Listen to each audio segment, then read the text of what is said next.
નમસ્કાર મિત્રો, હું છું ડૉક્ટર જિજ્ઞા ત્રિવેદી. જયવીર હોસ્પિટલ વતી આપ સૌનું સ્વાગત કરું છું.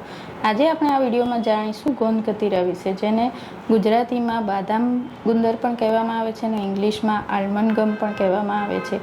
એના વિશે જાણતા પહેલાં આપણે સૌથી પહેલાં જાણીશું કે ગોંદ અને ગોંદ કતીરા વિશે ફરક શું છે.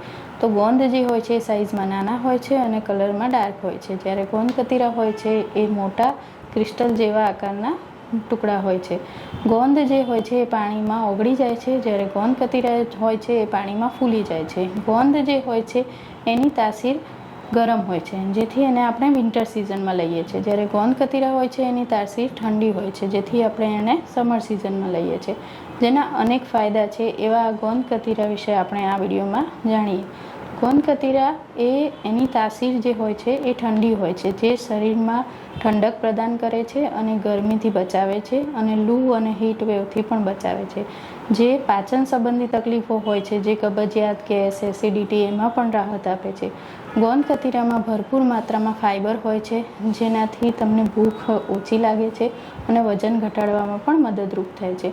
ગોંદ કતીરામાં પ્રોટીન અને ફોલિક એસિડ પણ હોય છે, કે જેના લીધે તમે શરીરમાં ઉર્જા પ્રદાન કરે છે અને તમને થાક ઓછો લાગે છે.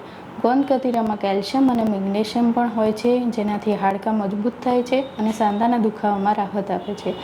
આ ગોંદ કતીરામાં વિટામિન સી પણ ભરપૂર માત્રામાં હોય છે, જેનાથી શરીરની ઇમ્યુનિટી વધે છે અને વાયરલ અને બેક્ટેરિયલ ઇન્ફેક્શન સામે રક્ષણ આપે છે.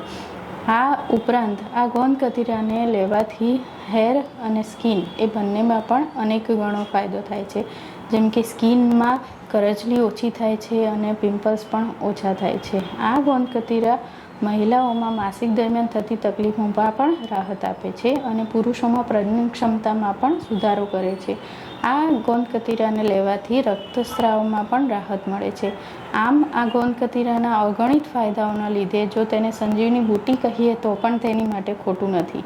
આ ગોંદ કતીરા કેવી રીતે લેવું, ક્યારે લેવું, કેટલી માત્રામાં લેવું અને ક્યાં મળશે, તેના વિશે આપણે આગલા વિડીયોમાં વિગતવાર સમજીશું. ધન્યવાદ.